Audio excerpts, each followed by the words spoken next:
Last episode में हमने देखा था शैंटियान और उसकी गैंग ने ब्रदर गू के साथ गद्दारी की थी। उन्होंने ब्रदर गू पर पीछे से हमला कर दिया था और उसे बुरी तरह से घायल कर दिया था। But at the end coin बीच में आ जाता है और वो ब्रदर गू को शैंटियान और उसकी गैंग से बचा लेता है। अब आगे ब्रदर गू को लेकर कॉइन वहां से काफी दूर आ जाता है और उसे एक जगह पर रख देता है। ब्रदर गू कॉइन से कहता है, आखिर तुमने मुझे क्यों बचाया? तो इस पर कॉइन कहता है, मैं नॉर्मली तो किसी को बचाता नहीं हूँ। तो फिर ब्रदर गू पूछता है, क्या तुम्हें भी मेरा वो स्केटबर्ड रैंक का हथौड़ा चाहिए? तो इस पर कॉइन मुस्कुराते हुए कहता है, नहीं, मुझे वो नहीं चाहिए, लेकिन मैंने तुम्हारी जान बचाई है, तो उसके बदले में तुम्हें मुझे कुछ ना कुछ तो देना ही होगा। ये सुनकर ब्रदर गू सोच में पड़ जाता है एंड फाइनली वो एक डिसीजन लेता है। वो अपने पास से 2 म्यूटेंट रैंक की बीस्ट सोल निकालता है और उन्हें कॉइन को देते हुए कहता है, देखो, अभी के लिए मैं तुम्हें 2 म्यूटेंट रैंक की बीस्ट सोल दे रहा हूँ। इनमें से एक मेरी जान बचाने के लिए है, तो दूसरी मुझे सेफली बेस तक ले जाने के लिए। और हाँ, तुम मेरे दुश्मन के दुश्मन हो, इसलिए आज से हम दोनों दोस्त हैं। इस पर कॉइन वो दोनों बीस्ट सोल ले लेता है और ब्रदर गू को वहाँ से बेस की तरफ ले जाने लगता है। अब सीन चेंज हो जाता है। अभी के लिए क्विंजुआन अपने ऑफिस में बैठी हुई थी, तभी उसके पास एक मेल आता है। उस मेल को पढ़ने के बाद क्विंजुआन जल्दी से मैनली को अपने पास बुलाती है और उससे कहती है कि तुम जल्द से जल्द हानशेन से कांटेक्ट करो और उससे कहो कि मैं उससे मिलना चाहती हूँ। इंपीरियल स्टील इंडस्ट्री उसे अपना स्पोक्स पर्सन बनाना चाहती है और मैं चाहती हूँ कि वो इंपीरियल स्टील इंडस्ट्री के इस ऑफ़र को एक्सेप्ट कर ले, क्योंकि इससे उसका काफ़ी ज़्यादा फ़ायदा होगा। क्विंजुआन की बात सुनकर यांगली चौंक जाती है। वो इंपीरियल स्टील इंडस्ट्री के बारे में काफ़ी अच्छी तरह से जानती थी। ये रोका प्लैनेट पर मौजूद ह्यूमन यूनियन की टॉप 3 इंडस्ट्रीज में से एक थी एंड काफ़ी पावरफुल वॉर मशीन्स और वेपन्स मैन्युफैक्चर करती थी। इनका स्पोक्स पर्सन बनना हर एक इंसान के लिए बहुत ही ज़्यादा रिस्पेक्टफुल बात होती थी, खासकर कि उन लोगों के लिए जो मिलिट्री में होते थे। यांगली को भरोसा नहीं हो रहा था कि हानशन जैसे नॉर्मल इंसान के लिए उन लोगों ने ऐसा ऑफर भेजा है, लेकिन जो सच था वो सच था। वो हानशन से कांटेक्ट करती है और हानशन को क्विंजुआन से मिलने के लिए बुला लेती है। जब हानशन क्विंजुआन से मिलने आता है तो क्विंजुआन उसे इंपीरियल स्टील इंडस्ट्री के इस ऑफ़र के बारे में बताती है, लेकिन उस ऑफ़र को सुनकर हानशन कहता है, मुझे फालतू में किसी भी तरह की मुसीबत में नहीं पड़ना है, इस वजह से क्या मैं इस ऑफ़र को रिजेक्ट कर सकता हूँ? वैसे भी भला मुझे क्यों इस ऑफ़र को एक्सेप्ट करना चाहिए? ये सुनकर यांगली को गुस्सा आ जाता है और वो गुस्से में कहती है, तुम्हारे जैसा बंदा इन लोगों का स्पोक्स पर्सन बनने के लायक नहीं है, फिर भी ये लोग तुम्हें इतना अच्छा ऑफर दे रहे हैं एंड फिर भी तुम उसे मना कर रहे हो। आखिर क्या तुम अकल के अंधे हो? जहाँ यांगली भड़की हुई थी, वहीं क्विंजुआन अभी भी काफ़ी ज़्यादा शांत थी। वो हानशन से कहती है, हानशन, अभी के लिए मैं तुमसे पूछ नहीं रही हूँ कि क्या तुम इस ऑफ़र को एक्सेप्ट करोगे या नहीं, बल्कि मैं तुम्हें ऑर्डर दे रही हूँ कि तुम्हें इस ऑफ़र को एक्सेप्ट करना है। अगर तुम इस ऑफ़र को एक्सेप्ट कर कर इंपीरियल स्टील इंडस्ट्री के स्पोक्स पर्सन बन गए, तो इससे हमारी स्पेशल टीम की काफ़ी ज़्यादा पब्लिसिटी होगी, साथ ही साथ तुम्हें भी काफ़ी अच्छे रिवॉर्ड्स मिलेंगे। ये बात सुनकर हानशन सोच में पड़ जाता है। वो क्विंजुआन का ऑर्डर टाल नहीं सकता था। क्विंजुआन ने हमेशा से ही उसकी मदद की थी, इसलिए अब वो इस ऑफ़र से, मतलब इंपीरियल स्टील इंडस्ट्री के ऑफ़र से पीछे नहीं हट सकता था। लेकिन वो इतने आसानी से हाँ भी नहीं कहने वाला था। वो थोड़ी देर तक सोचता है और क्विंजुआन को अपनी कुछ शर्तें बताता है। क्विंजुआन एक के बाद एक उसकी सभी शर्तें मान लेती है। हानशन ने अभी के लिए जो सबसे इम्पोर्टेंट शर्त रखी थी वो ये थी कि हानशन अभी के लिए अपनी सिल्वर किलर में एक वेपन सिस्टम इंस्टॉल करवाना चाहता था। सिल्वर किलर काफ़ी ज़्यादा अच्छी थी, लेकिन उसके अंदर कोई इनबिल्ट वेपन सिस्टम नहीं था। इस वजह से एक यूज़र को उससे कॉम्बैट करने में काफ़ी ज़्यादा प्रॉब्लम्स फेस करनी पड़ सकती थी। इसी वजह से हानशन ने ऐसी रिक्वेस्ट की थी। हानशन की इस रिक्वेस्ट पर क्विंजुआन भी तुरंत मान जाती है। क्विंजुआन से थोड़ा और बात करने के बाद हानशेन वहाँ से टेलीपोर्ट होकर ब्लैक हॉक मिलिट्री स्कूल लौट आता है। अगले दिन आज यहाँ पर हानशेन प्रोफेसर यैन के मार्शल आर्ट लेक्चर्स अटेंड करने आया था। उसके साथ उसके सभी रूममेट्स भी थे। हानशेन को वहाँ देखकर हानशेन के कुछ फैंस उसकी तारीफ करने लगते हैं और उससे रिक्वेस्ट करते हैं कि हानशेन उन्हें भी वॉर मशीन्स किस तरह यूज़ की जाती हैं ये सिखाए। उन लोगों ने हानशेन को एक नया नाम भी दे दिया था, जो था लॉर्ड। प्रोफेसर यैन आज की क्लासेस में 2 चोजेंस को बुलाने वाले थे। इन चोजन में से एक था टैंगजेन, जिसे हानशेन अच्छी तरह से पहचानता था। अगर आप लोग भूल गए होंगे तो मैं आपको याद दिलाता हूँ, ये वही टैंगजेन है जो असल में लिनफेंग एक्स का दोस्त है। साथ ही साथ डेमन वर्ल्ड में हुई चोजन कॉन्टेस्ट में 2nd प्लेस भी इसी ने हासिल की है। हानशेन को ये काफ़ी अच्छी तरह से जानता है, क्योंकि पास्ट में हानशेन ने इसकी डोंगमो के साथ होने वाली फाइट की प्रैक्टिस में काफ़ी ज़्यादा मदद की थी। अभी के लिए यहाँ पर टैंगजेन के साथ साथ एक और इंसान आने वाला था, जो चोजन कॉन्टेस्ट में 6th पोजीशन पे आया था। इस बंदे का नाम यूमिंग है। ये वैसे तो काफ़ी ज़्यादा पावरफुल है, लेकिन ये चाहकर भी टैंगजेन को नहीं हरा सकता है। उल्टा टैंगजेन ने ही कई बार इसको हराया है। सभी लोग आज काफ़ी ज़्यादा एक्साइटेड थे, क्योंकि आज 2 स्टार्स उनके लिए मार्शल आर्ट डेमोन्स्ट्रेट करने वाले थे। थोड़ी ही देर बाद प्रोफेसर यैन, टैंगजेन और यूमिंग के साथ वहाँ पर आ जाते हैं और सभी को अपना इंट्रोडक्शन देते हैं। यूमिंग और टैंगजेन को वो लोग पहले से ही पहचानते थे, इसलिए वैसे तो उन्हें इंट्रोडक्शन की कोई ज़रूरत नहीं थी, फिर भी फॉर्मेलिटी के लिए उन लोगों ने इंट्रोडक्शन दिया था।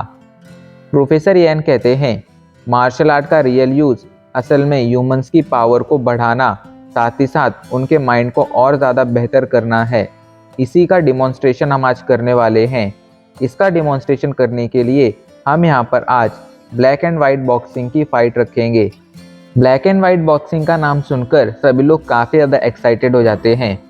Black and white boxing martial art का ही एक टाइप था, जो एक तरह की पंच फाइट थी। Black and white boxing martial art में 2 तरह की फिस्ट होती थी, जिनमें से पहली थी ब्लैक फिस्ट। ब्लैक फिस्ट पूरी तरह से यंग एनर्जी पर बेस्ड थी, वहीं दूसरी थी वाइट फिस्ट, जो असल में यिन एनर्जी पर बेस्ड थी। ब्लैक एंड वाइट बॉक्सिंग की फाइट में दोनों अपोनेंट आमने सामने खड़े हो जाया करते थे। ऐसे में एक अपोनेंट अटैक करता था तो दूसरा अपोनेंट डिफेंस करता था। अटैकर एक के बाद एक डिफेंस वाले बंदे के ऊपर पंच मारता था एंड डिफेंस वाले बंदे को यह पहचानना होता था कि सामने वाला पंच ब्लैक फिस्ट है या वाइट फिस्ट। अगर वो ब्लैक फिस्ट हुआ करती थी तो सामने वाले को उसे डॉज करना होता था, और अगर वो वाइट फिस्ट हुआ करती थी तो सामने वाले को अपनी जगह पर सीधा खड़े रहकर बस अपना हाथ आगे कर कर उसे अपनी जगह पर रोकना होता था। अगर डिफेंस वाला इंसान ब्लैक फिस्ट को डॉज कर देता था एंड वाइट फिस्ट को पकड़ लेता था तो उसे पॉइंट मिलता था, लेकिन अगर वो गलती से ब्लैक फिस्ट को पकड़ने जाता था और वाइट फिस्ट को डॉज करने जाता था तो पॉइंट अटैकर को मिलता था। साथ ही साथ ब्लैक फिस्ट को पकड़ने के चक्कर में उसे एक ज़ोरदार पंच खुद सहना पड़ता था। ऐसे में उसकी बॉडी पर भी काफ़ी ज़्यादा डैमेज आ जाया करता था। प्रोफेसर यैन यूमिंग को और टैंगजेन को black and white boxing demonstrate करने के लिए कहते हैं, लेकिन यूमिंग तुरंत कहता है, अभी के लिए मैं टैंगजेन के साथ फाइट नहीं करना चाहता हूँ, क्योंकि हम दोनों अगर फाइट करेंगे तो इससे कोई फ़ायदा नहीं होगा। ये स्टूडेंट्स कुछ नहीं सीख पाएंगे। अगर हमें इन्हें कुछ सिखाना है तो मेरे हिसाब से हमें इन स्टूडेंट से ही फाइट करनी चाहिए। तो बोलो, तुम लोगों में से कौन मेरा अपोनेंट बनना चाहेगा? यूमिंग की बात सुनकर टैंगजेन मन ही मन मुस्कुराने लगता है। वो समझ रहा था कि यूमिंग अभी के लिए उससे क्यों फाइट नहीं करना चाहता है। टैंगजेन ने पहले भी उसे बुरी तरह से हराया था, इस वजह से अब उसकी टैंगजेन से फाइट करने की हिम्मत नहीं हो रही थी। टैंगजेन जल्दी से यूमिंग के पास जाता है और हानशेन की तरफ इशारा करते हुए कहता है, यूमिंग, मैं तुम्हें वार्न कर रहा हूँ, तुम किसी को भी अपना अपोनेंट बना लेना, लेकिन वो लड़का उसे अपना अपोनेंट मत बनाना। ये कहकर वो हानशेन की तरफ इशारा करता है। इधर जब प्रोफेसर यैन सभी से पूछते हैं आखिर कौन यूमिंग का अपोनेंट बनना चाहेगा, तो सभी लोग जल्दी से अपना हाथ ऊपर कर देते हैं, लेकिन हानशेन को इसमें कोई इंटरेस्ट नहीं था, इस वजह से उसने अपना हाथ ऊपर नहीं किया था। पर ये देखकर यूमिंग को लगता है कि हानशन काफ़ी ज़्यादा वीक है और वो कहता है कि मैं अभी के लिए उस लड़के को अपना अपोनेंट बनाना चाहूँगा। ये कहकर वो हानशन की तरफ इशारा करता है। वहीं यूमिंग का इशारा अपनी तरफ देख पहले तो हानशन चौंक जाता है, लेकिन जब सभी लोग उससे इंसिस्ट करते हैं तो वो भी यूमिंग का अपोनेंट बनने के लिए मान जाता है। अभी के लिए यूमिंग और हानशन आमने सामने खड़े हुए थे।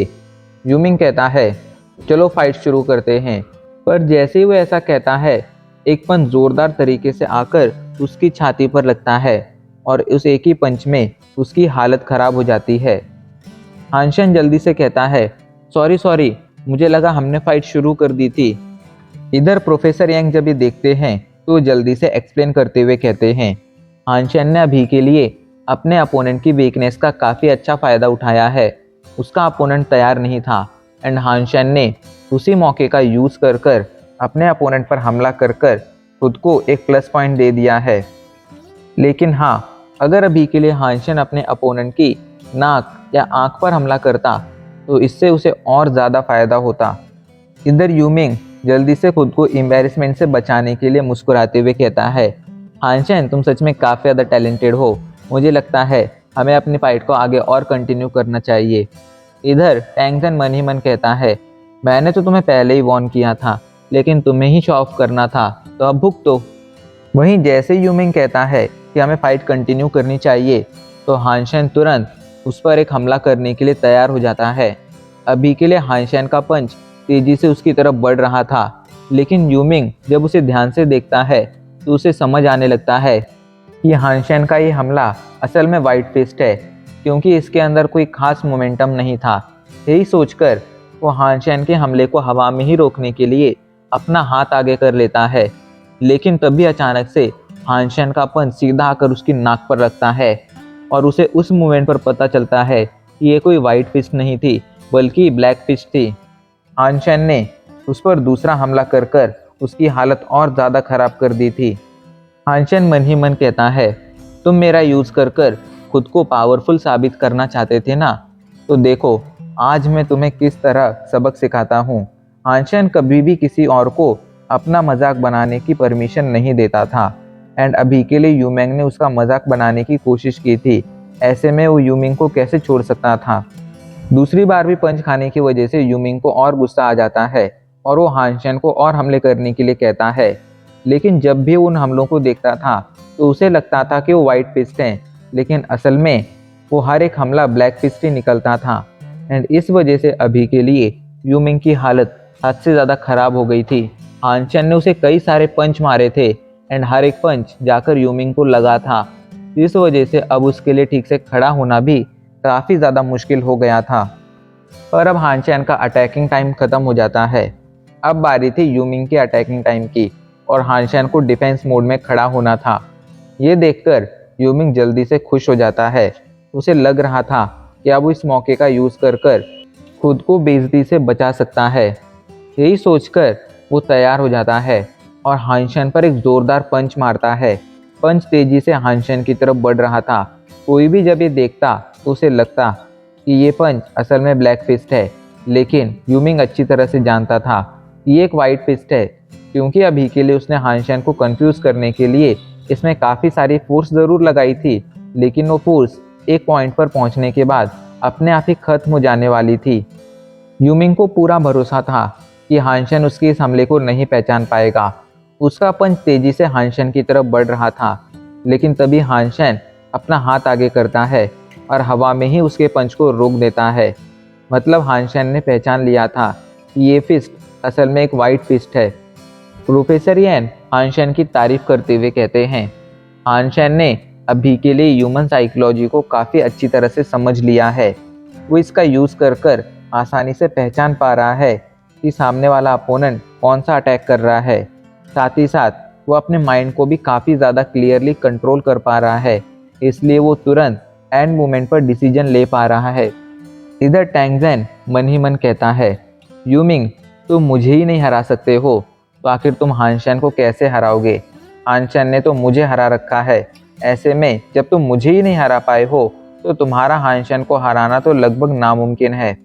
यूमिंग और हानशन का ये मुकाबला अगले काफ़ी देर तक जारी रहता है एंड हर एक मुकाबले में हानशेन ही जीता था एंड यूमिंग की हालत अब बद से बदतर हो गई थी। बेचारी की बॉडी से कहाँ कहाँ से खून निकल रहा था ये उसे खुद को समझ नहीं आ रहा था एंड साथ ही साथ उसकी आज जो बेइज्जती हुई थी उसे वो कभी नहीं भुला सकता था। बेचारा यहाँ पर शो ऑफ करने आया था लेकिन यहाँ पर तो बेचारे की इज्जत ही चली गई थी। एंड अब इसी के साथ हमारा एपिसोड यहीं पर ख़त्म हो जाता है।